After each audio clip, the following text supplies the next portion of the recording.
सो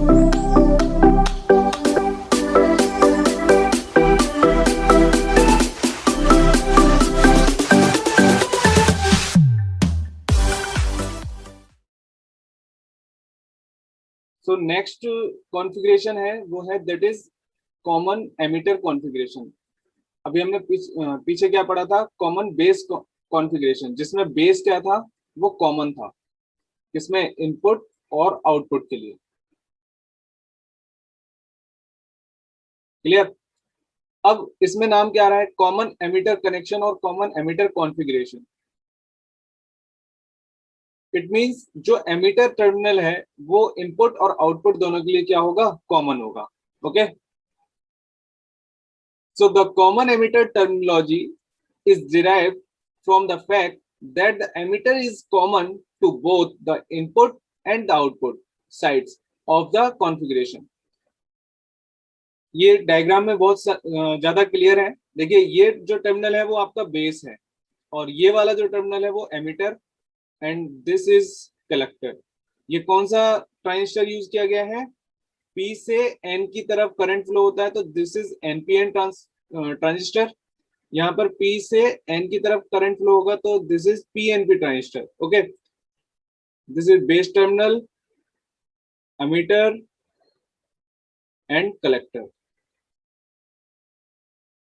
तो इस टर्मिनल को देखें, इस डायग्राम को देखें एनपीएन वाले में, तो जो एमिटर टर्मिनल है, जो आई करंट आ रही है वो इस डायरेक्शन में आ रही है, ठीक है। और ये जो एमिटर टर्मिनल है वो इनपुट और आउटपुट दोनों में कॉमन है, इसलिए ये क्या है, कॉमन एमिटर कॉन्फ़िगरेशन है, ठीक है।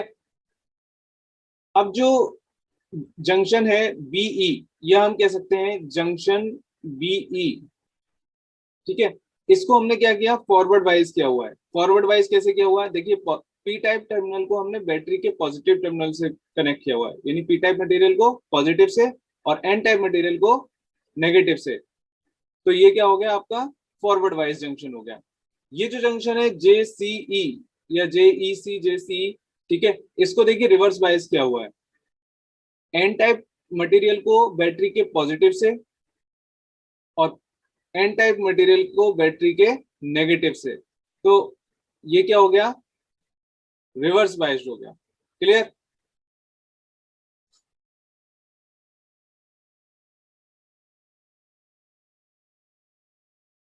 जो एम्पलीफायर है वो हमेशा एक्टिव मोड में ही डिजाइन किया जाता है, एक्टिव मोड में, ठीक है। इसका मतलब क्या है, जो पहला जंक्शन है उसको फॉरवर्ड बायस में बनाना है और जो दूसरा जंक्शन है उसको रिवर्स बायस में बनाना है। क्लियर। इसका जो नेगेटिव टर्मिनल है वो पी टाइप से कनेक्ट है। Clear.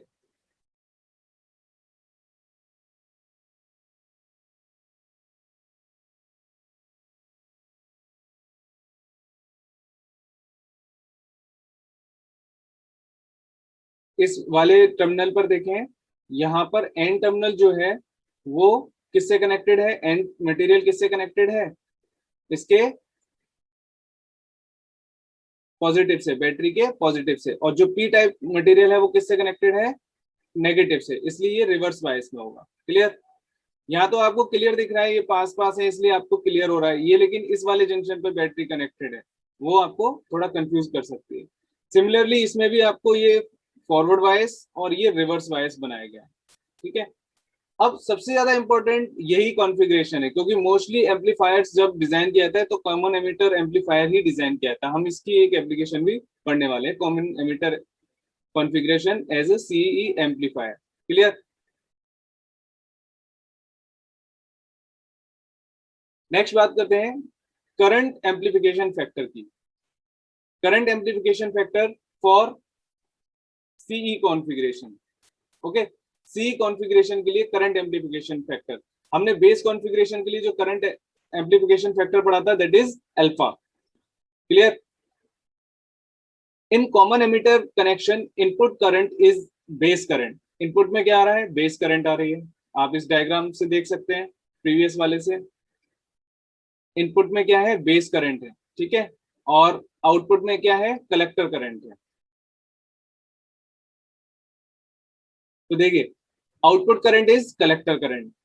So the ratio of change in collector current to the change in base current is known as the base current amplification factor. तो जो बीटा, इसको डिनोट किससे किया है, बीटा से डिनोट किया हुआ है. तो beta equals to del IC upon del IB. जो आईबी है वो बहुत स्मॉल होता है, ठीक है ना, ये स्मॉल होता है, इसकी वजह से इसका करंट एम्प्लीफिकेशन फैक्टर ज्यादा होता है. तो नॉर्मली जो करंट एम्प्लीफिकेशन फैक्टर है कॉमन एमिटर कनेक्शन का वो 20 से ज्यादा ही होता है. ठीक है, तो 20 to 500 इसकी एक रेंज है, वो डिपेंड करता है आईसी वगैरह पर. क्लियर. तो ये है current amplification factor for common emitter connection के लिए. क्लियर. अब बीटा हमने कैसे डिफाइन किया है, beta equals to del IC upon del IB, that is change in collector current upon change in base current. Alpha हमने पढ़ा था, that is del IC upon del IE. Clear. ये दोनों इक्वेशन हमने पढ़ ली. हम क्या फाइंड आउट कर रहे हैं, बीटा और अल्फा में क्या रिलेशन है. ठीक है, आई आई क्या है, emitter current equals to IB plus IC. ये इक्वेशन भी हमने पढ़ी हुई है. इसको in terms of change in emitter current equals to change in IB current plus change in IC यानी कलेक्टर करंट, ये भी लिख सकते हैं. देन अब जो यहां से आपने क्या किया, आईवी की वैल्यू फाइंड आउट कर ली. आईवी की वैल्यू को आपने बीटा वाली इक्वेशन में यानी फर्स्ट इक्वेशन में पुट कर दी. Put in equation first. Clear. ये इक्वेशन यहाँ पे पुट करी, डेल आईसी ऑलरेडी है वहां पर, तो del IE minus del IC. अगर हम इसमें आईई का डिवाइड करते हैं, डेल आईई का डिवाइड करते हैं न्यूमरेटर और डिनोमिनेटर में, तो ये इक्वेशन आ जाएगी. और इस आईसी अपॉन आईई को हम क्या बोलते हैं, अल्फा. सिमिलरली यहाँ पर भी आई ई अपॉन, ये तो 1 हो गया, and this is I C upon I E, तो अल्फा अपॉन 1 माइनस अल्फा. तो बीटा और अल्फा में जो रिलेशन आया that is beta equals to alpha upon 1 minus alpha. Okay, ये एक रिलेशन निकाल लिया हमने. अल्फा क्या था, कॉमन बेस कॉन्फ़िगरेशन का करंट एम्प्लीफिकेशन फैक्टर. बीटा क्या है, कॉमन एमिटर कॉन्फ़िगरेशन का current amplification factor. Collector current की बात करें, आपने जो कॉमन बेस कॉन्फ़िगरेशन पढ़ा था, तो IC equals to alpha IE plus ICBO ये लिखा हुआ था. ठीक है, ये फाइंड आउट कर लिया था, क्योंकि जो आईसीबीओ है वो क्या है, एक लीकेज करंट है. क्योंकि जो आपका सेकंड जंक्शन होता है वो रिवर्स बायस में होता है, वहां पर आपको लीकेज करंट जरूर मिलती है, तो हमने उसको कंसीडर किया था, नेग्लेक्ट नहीं किया था. क्लियर. अब आईई की वैल्यू आपको पता ही है, IE equals to IB plus IC. आप इसमें आईसी की वैल्यू रखना चाहें तो ये वाली वैल्यू यहाँ पर पुट कर सकते हैं. ठीक है, then IB equals to IE equals to IB plus alpha IE plus ICBO, ये इक्वेशन यहाँ पुट कर दी. इसको मैनिपुलेट करेंगे, आई को कॉमन लेंगे, then we have equation of I in terms of beta. I की इक्वेशन आ गई आपके पास बीटा के टर्म्स में. अगर आपको यही equation for I C calculate करनी है इन टर्म्स ऑफ बीटा, कैसे कैलकुलेट करेंगे, I C equals to alpha, I की वैल्यू आपको पता है, that is I B plus I C, I B plus I C. Okay, plus I C B O. यहां से आप आईसी की इक्वेशन निकालेंगे. आईसी की इक्वेशन क्या आई थी, क्या आ जाएगी यहां से, अल्फा आई बी अपॉन 1 माइनस अल्फा, क्योंकि ये इधर जाकर 1 माइनस अल्फा बनाएगा और डिवाइड हो जाएगा. ठीक है, plus 1 I C B O upon 1 minus alpha.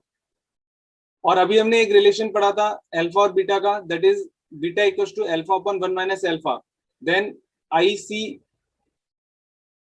Equals to beta I B. Okay, plus 1 upon 1 minus alpha को कैसे लिखेंगे, एक बार वापस देखते हैं प्रीवियस स्लाइड में.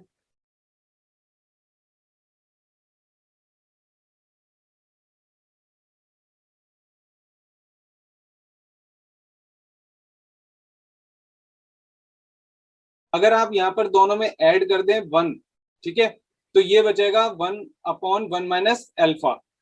अगर आप 1 प्लस कर दें, 1 plus beta equals to alpha upon 1 minus alpha plus 1, ठीक है, तो क्या बचेगा 1/1 माइनस एल्फा।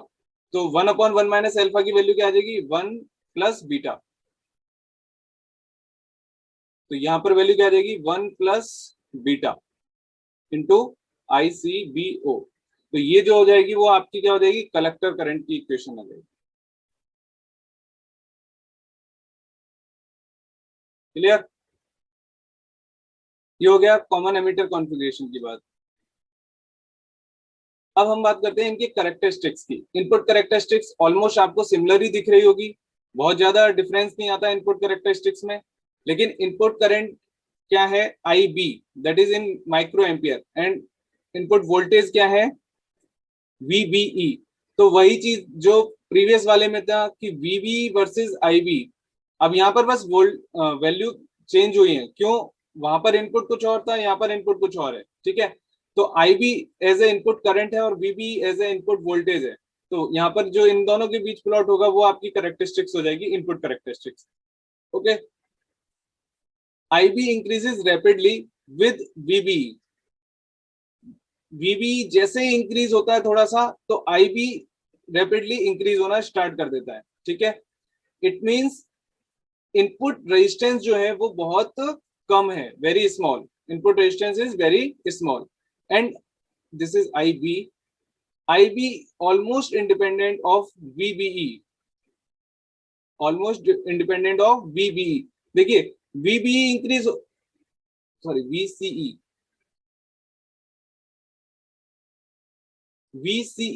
VCE ये वाली वैल्यूज हैं जो हम चेंज कर रहे हैं, यानी आउटपुट वाले टर्म, आउटपुट वोल्टेज को अगर हम चेंज कर रहे हैं तो बहुत ज्यादा डिफर नहीं हो रहा, ठीक है ना, बहुत सिमिलर ही ग्राफ प्लॉट होगा।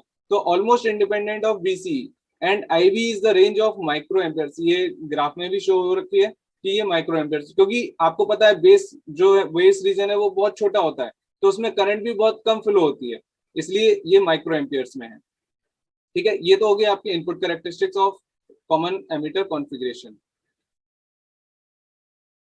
नेक्स्ट बात करते हैं आउटपुट कैरेक्टरिस्टिक्स। आउटपुट में कौन कौन से वैल्यूज हैं, वोल्टेज क्या है VCE, करंट क्या है IC, यानी कलेक्टर करंट आउटपुट में है, क्योंकि एमिटर तो कॉमन है, तो आउटपुट में क्या है, कलेक्टर करंट है। इसको हम क्या बोलेंगे, output characteristics. IC varies linearly with VC only when VC is very small। इस डायग्राम में भी ये चीज क्लियर हो रही है, प्रीवियस डायग्राम में भी आपने देखा था कि अगर ये जो आउटपुट वोल्टेज बहुत कम होता है, यानी 0 के आसपास होता है, तो ये जो आउटपुट करंट है वो ऑलमोस्ट लीनियर रहती है, क्योंकि वो उसको पूरी तरह से रिवर्स वाइज नहीं बना पाती इस केस में, है ना, क्योंकि जब वैल्यू ज्यादा होगी तभी तो रिवर्स वाइज बनेगा, और रिवर्स वाइज नहीं बना पाती तो ऑलमोस्ट जैसा इनपुट आ रहा है वैसा आउटपुट भी चला जाता है, इसलिए जो कैरेक्टरिस्टिक है वो लीनियर रह जाती है।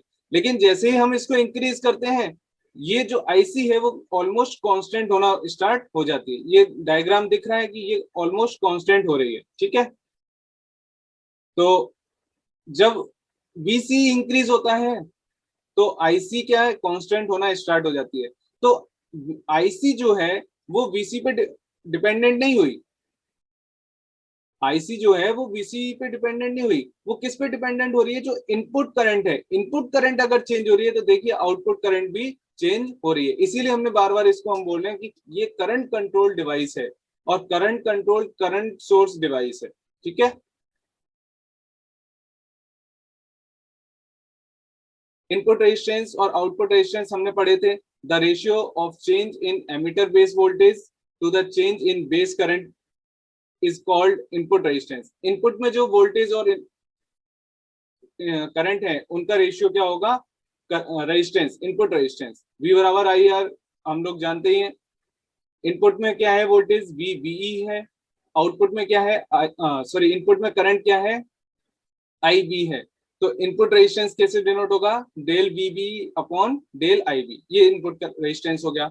आउटपुट रेजिस्टेंस की बात करें, output resistance similarly output voltage और आउटपुट करंट का रेशियो होगा, ठीक है। तो ratio of change in collector emitter voltage that is output voltage to the change in collector current that is output current is called output resistance. तो इस तरीके से हम इनपुट और आउटपुट रेजिस्टेंस भी इसमें फाइंड आउट कर सकते हैं। Now move to the next configuration, that is common collector configuration. Common collector, that is collector terminal is common to both input and output. So common collector terminology is derived from the fact that the collector is common to both the input and output sides of the configuration. इस diagram में भी clear होगा। देखिए ये वाला जो terminal है that is base, ये वाला जो टर्मिनल है ये है आपका कलेक्टर, एंड ये जो टर्मिनल है वो है this is emitter. Clear? Similarly this is emitter, collector and base. अब आउटपुट किससे लेंगे? एमीटर से लेंगे, क्योंकि कलेक्टर तो कॉमन हो गया, इस पे तो आउटपुट लेना ही नहीं है। आउटपुट कहां से लेंगे? एमीटर टर्मिनल से लेंगे। ठीक है, इनपुट में क्या है? आई बी, यानी करंट आई बी। सिमिलरली अब इसको जो इनपुट जंक्शन है इसको हमने वापस से फॉरवर्ड वाइज बनाया। हमने सारा जो जितने भी कैरेक्टरिस्टिक्स देखी है वो सब एक्टिव मोड में ही देखी है ना, क्योंकि जो मेन एप्लीकेशन है ट्रांजिस्टर की वो क्या है? एम्पलीफायर है। ठीक है, और एम्पलीफायर एक्टिव मोड में ही बनता है, और एक्टिव मोड में पहला जंक्शन फॉरवर्ड वाइज और दूसरा जंक्शन रिवर्स वाइज। ठीक है, इसको भी हमने रिवर्स वाइज किया हुआ है, और ऑलमोस्ट सिमिलर ग्राफ आता है किसका? कॉमन कलेक्टर कॉन्फ़िगरेशन का, बिल्कुल कॉमन एमिटर की तरह। ठीक है, अब यहां पर भी कोई ना कोई करंट फैक्टर है, that is current amplification factor gamma. Alpha पढ़ लिया, बीटा पढ़ लिया, and this is gamma. This gamma for common collector configuration. In common emitter connection, input current is base current and output current is emitter current.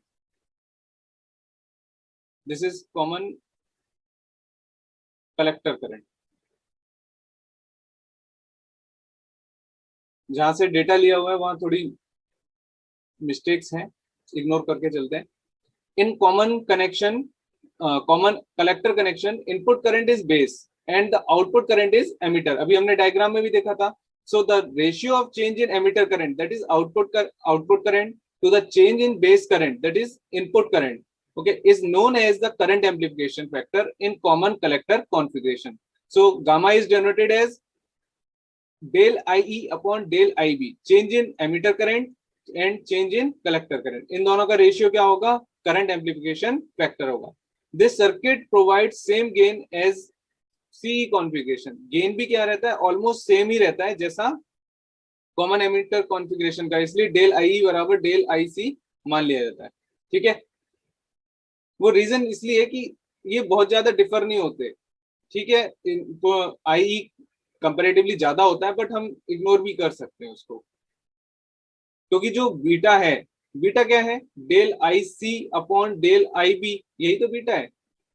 अब देखिए नीचे जो denominator part है वो दोनों का सेम है, बस चेंज क्या है? आउट जो न्यूमरेटर पार्ट है, तो ऑलमोस्ट सिमिलर ही इसकी वैल्यूज, इसकी रेंज आ जाती है।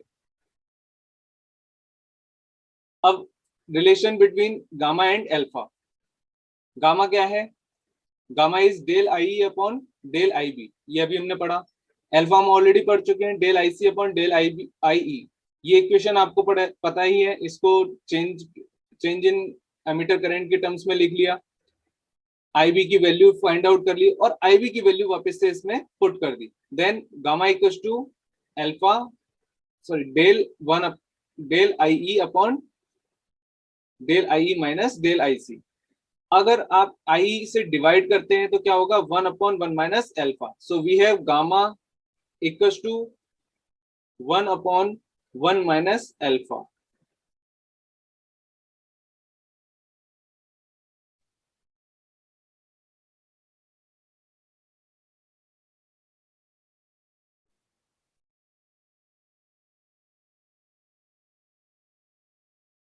यहां पर भी आप कलेक्टर करंट निकाल सकते हैं, आईसी करंट निकाल सकते हैं, आईई करंट निकाल सकते हैं। सिमिलर वर्क करना है आई के लिए।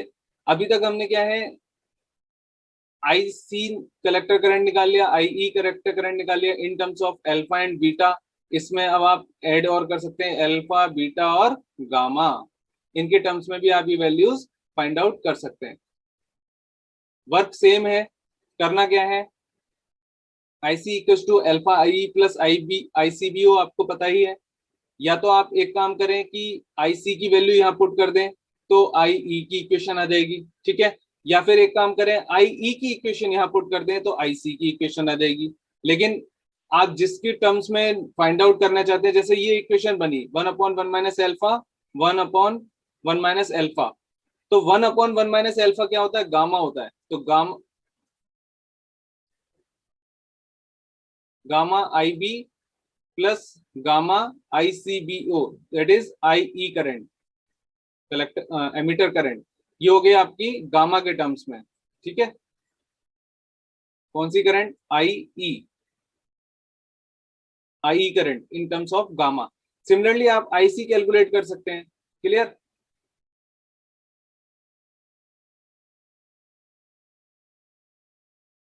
एक कंपैरिजन टेबल है जिसमें तीनों टाइप के कॉन्फ़िगरेशन यूज किए गए हैं और उनकी कुछ पैरामीटर्स हैं, उनको डिफाइन किया गया है। ये टेबल याद भी रखने के लिए इंपॉर्टेंट है, और क्योंकि क्वेश्चंस कभी कभी आ जाते हैं, तीनों कॉन्फ़िगरेशन में डिफरेंस क्या है, क्या क्या किस पैरामीटर्स पे डिफरेंस कर सकते हैं, ये सारी चीजें इसमें आ जाती हैं। देखिए, common base configuration that is C B, common emitter configuration that is C E, and common collector configuration that is C C. पहला कैरेक्टरिस्टिक्स है that is input resistance. So input resistance in common base that is low, about 100 ohm, ठीक है। अगर हम CE की बात करें, वो भी ऑलमोस्ट लो ही है, लेकिन 750 ओम है, कंपैरेटिवली ज्यादा है किससे, कॉमन बेस से। लेकिन अगर आप देखें कॉमन कलेक्टर का, तो इनपुट वोल्टेज सबसे ज्यादा होता है, ठीक है। कॉमन कलेक्टर का इनपुट वोल्टेज सबसे ज्यादा होता है, very high, about 750 kilo ohm. This is 750 ohm and this is 750 kilo ohm. So 750 kilo ohm is much higher than 750 ohm. Okay, next one is output resistance. Output resistance की बात करें, very high, that is 450 kilo ohm, किसके लिए, common base configuration की। और moderate condition में हम इसमें बोल सकते हैं, मतलब जो कॉमन एमिटर कॉन्फ़िगरेशन है उसमें इनपुट रेजिस्टेंस और आउटपुट दोनों मॉडरेट ही रहते हैं, ठीक है, इसलिए सबसे ज्यादा यूज भी होता है। और हाई कितना, 45 किलो ओम, ओके। लेकिन कॉमन कलेक्टर के लिए आउटपुट रेजिस्टेंस जो है वो बहुत कम होता है, 50 भी होता है, 25 ओम भी होता है, ठीक है। वोल्टेज गेन की बात करें, वैसे तो करंट एम्पलीफिकेशन फैक्टर हमने पढ़े हैं, वोल्टेज गेन की भी बात करें अगर, तो जो कॉमन बेस है वो आपका 150 रहता है कॉमन बेस के लिए वोल्टेज गेन, और कॉमन एमिटर के लिए थोड़ा ज्यादा रहता है 500, और कॉमन कलेक्टर के लिए ऑलमोस्ट 1 या लेस देन 1 रहता है, ठीक है। क्या क्या एप्लीकेशन हो सकती हैं एप्लीकेशंस में, देखिए, फॉर हाई फ्रीक्वेंसी एप्लीकेशंस, जहां पर फ्रीक्वेंसी रेंज हाई रहती है वहां पर हम कॉमन बेस कॉन्फ़िगरेशन यूज करते हैं। क्यों, क्योंकि इनपुट तो लो होता है लेकिन आउटपुट क्या होता है, हाई रखते हैं, आउटपुट रेजिस्टेंस हाई रखते हैं, ठीक है। तो ये हो गया very high, for high frequency applications. अगर ऑडियो फ्रीक्वेंसी की एप्लीकेशंस हैं तो हम कॉमन एमिटर कॉन्फ़िगरेशन यूज करते हैं। तो मोस्टली जो कम्युनिकेशन वाला पार्ट है उसमें हम कॉमन एमिटर ज्यादा यूज करते हैं। फॉर इम्पीडेंस मैचिंग, ये इम्पीडेंस मैचिंग भी एक टर्म होता है, ये अभी तो आप ना समझे तो बेटर है, लेकिन डिवाइसेस को मैच कराने के लिए इम्पीडेंस मैचिंग की जाती है, ठीक है। एक डिवाइस को दूसरी डिवाइस से मैच कराने के लिए इम्पीडेंस मैचिंग मैचिंग की जाती है, ठीक है। तो कॉमन कलेक्टर कॉन्फ़िगरेशन वहां पर यूज होता है।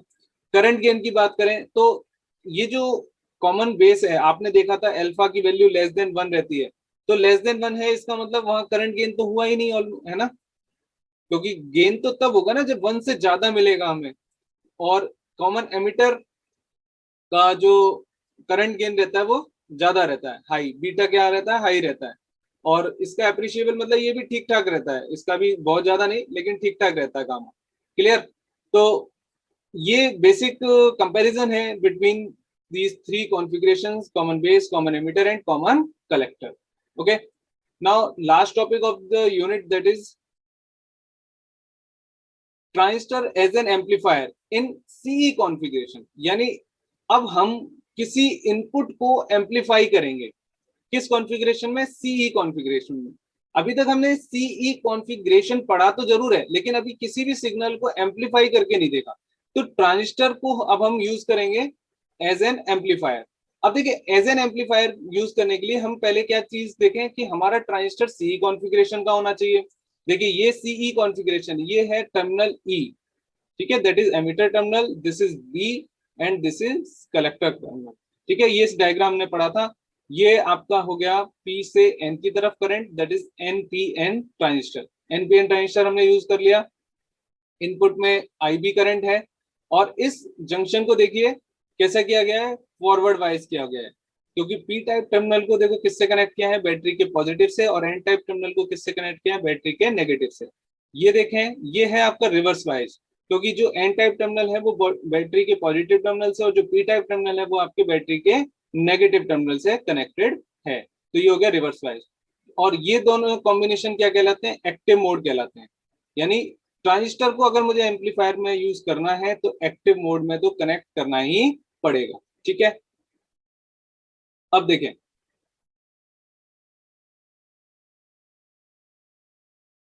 ये तो कनेक्शन हो गया बाइसिंग का, लेकिन अब हमने एक अलग से सप्लाई दी है, दैट इज इनपुट सप्लाई। इस इनपुट सिग्नल को ही मुझे एम्पलीफाई करना है। अभी तक तो हम कोई एज एन इनपुट तो दे ही नहीं रहे थे, हम तो सिर्फ बाइसिंग कर रहे थे। ठीक है, इनपुट वोल्टेज और आउटपुट वोल्टेज लगा के सिर्फ बाइसिंग कर रहे हैं, इनपुट बाइसिंग आउटपुट बाइसिंग। अब जिस सिग्नल को एम्पलीफाई करना है उसको मैंने यहाँ पे पुट किया है, that is AC signal. Okay, एक एसी सिग्नल है जिसको मुझे एम्पलीफाई करना है। क्लियर? अब देखिए, इस सिग्नल में पॉजिटिव हाफ साइकिल है और नेगेटिव हाफ साइकिल है। क्लियर? तो अगर हम फर्स्ट हाफ की बात करें, अब आउटपुट कहां से लेंगे, आरसी से लेंगे। अब देखिए आउटपुट कैसे आएगा। इनपुट में क्या हुआ, फर्स्ट पॉजिटिव हाफ साइकिल आया, दैट इज पॉजिटिव। ठीक है, अगर ये पॉजिटिव हाफ साइकिल आएगा तो ये, अगर ये पॉजिटिव हाफ साइकिल आएगा तो इस बैटरी के साथ पॉजिटिव ही मिलेगा, यानी उसको और ज्यादा फॉरवर्ड वाइज बनाएगा। और ज्यादा फॉरवर्ड वाइज बनाने का मतलब क्या है, जो करंट फ्लो होगा वो मैक्सिमम होगा। ठीक है, तो इनपुट जो बाइसिंग हो रही थी उसके साथ साथ ये जो पॉजिटिव साइकिल है उसको और ही ज्यादा फॉरवर्ड वाइज बना रही है, जिससे करंट कंडक्शन ज्यादा होगा, तो कलेक्टर तक जो करंट है, जो होल्स है वो ज्यादा पहुंचेंगे। ठीक है, इस केस में क्या होगा, ये जो इनपुट सिग्नल आ रहा था, आउटपुट पर हमें एडवांस सिग्नल मिलेगा। ठीक है, आउटपुट में हमें क्या मिलेगा, एडवांस इंक्रीज सिग्नल मिलेगा। क्यों? क्योंकि इसने और ज्यादा उसको क्या कर दिया, इंक्रीज कर दिया फर्स्ट हाफ साइकिल में। क्लियर? लेकिन जब ये नेगेटिव हाफ साइकिल आएगी तो क्या होगा, ये नेगेटिव कोशिश क्या करेगा, इसको रिवर्स बायस करने की कोशिश करेगा। ठीक है, उस केस में क्या होगा, ये जो वैल्यू है, ये जो वैल्यू है वो क्या होगा, डिक्रीज होगी, और इससे ज्यादा डिक्रीज होगी। जितनी ये दिख रही है यहाँ पर नेगेटिव, उससे ज्यादा डिक्रीज होगी। ठीक है, सिमिलरली जब पॉजिटिव था तो उससे ज्यादा ये सिग्नल मिलेगा, क्योंकि यहाँ डबल तरीके से उसको एम्पलीफाई किया जा रहा है। एक तो वाइसिंग लगी हुई है और ये ऑलरेडी उसको पॉजिटिव कर रहा है, तो कंडक्शन ज्यादा होगा। लेकिन रिवर्स जब माइनस साइकिल आएगा तो ये क्या होगा, रिवर्स बायस होना शुरू हो जाएगा और ये बहुत कम वैल्यू पर चला जाएगा। ठीक है, वापस से सेम साइकिल रिपीट होगी तो वापस से हमें ये सिग्नल इस तरीके से एम्पलीफाइड मिलेगा। तो जो एम्पलीट्यूड है वो इस एम्पलीट्यूड से बहुत ज्यादा होगा। क्लियर? तो जरा से इनपुट, जरा सा चेंज जो होगा वो इसको बहुत ज्यादा एम्पलीफाई कर देगा। इसमें जितना जरा जरा सा भी चेंज आएगा ना, वो इसको बहुत ज्यादा एम्पलीफाई कर देगा। इस तरीके से क्या होता है, जो कॉमन एमिटर कॉन्फ़िगरेशन है वो एक इनपुट सिग्नल को एम्पलीफाइड सिग्नल में कन्वर्ट कर रहा है। इसमें देख लें एक बार क्या लिखा हुआ है, सी कॉन्फ़िगरेशन फॉर एनपीएन।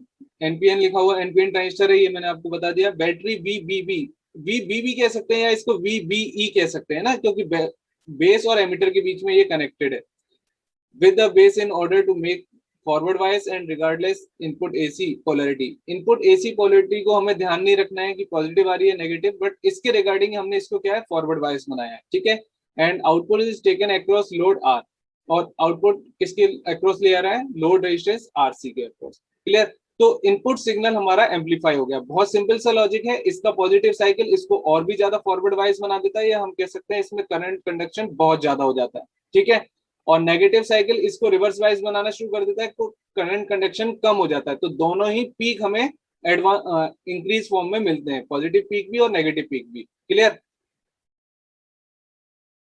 एक ग्राफ प्लॉट होता है बिटवीन फ्रीक्वेंसी एंड गेन। इसको हम बोलते हैं frequency response curve, frequency response curve.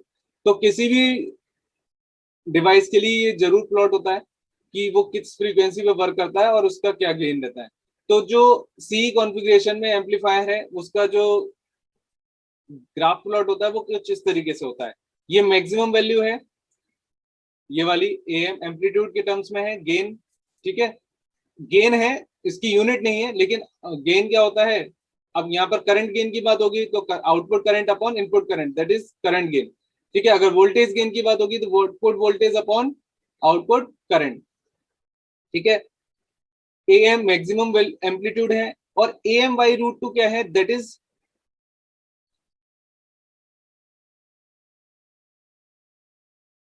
0.707 of A M. ये क्यों कैलकुलेट किया जाता है, क्योंकि ये माना जाता है मैक्सिमम जो आउटपुट आता है उसके 70%, ऑलमोस्ट 70% तक ही जो डिवाइस है वो सही से वर्क करती है, ठीक है। तो उसी कट ऑफ, उस रीजन, उस लाइन को ही हम कट ऑफ बोलते हैं, ठीक है। यहाँ पर इस दोनों टर्मिनल को हम अगर कनेक्ट करें इन दोनों पॉइंट्स को, तो एक आती है लो फ्रीक्वेंसी, एक आती है अपने पास हाई फ्रीक्वेंसी। तो अगर आपसे ये पूछा जाता है कि कोई डिवाइस किस बैंडविड्थ पे काम करती है, तो बैंडविड्थ किसी भी डिवाइस के लिए वो इस तरीके से कैलकुलेट की जाती है, उसका मैक्सिमम का 70% ले लेते हैं, या हम कह सकते हैं उसको 1/√2 से डिवाइड करते हैं। तो जहां दो टर्मिनल पर उसके कर्व को कट करेगी, उसके लोएस्ट पॉइंट को हम लो फ्रीक्वेंसी और अपर पॉइंट को हम हाईएस्ट फ्रीक्वेंसी कह सकते हैं, और इन दोनों के बीच का डिफरेंस क्या हो जाएगा। So bandwidth is equal to F H minus F L, okay. So ये आपका हो जाएगा bandwidth of common transistor amplifier. Clear.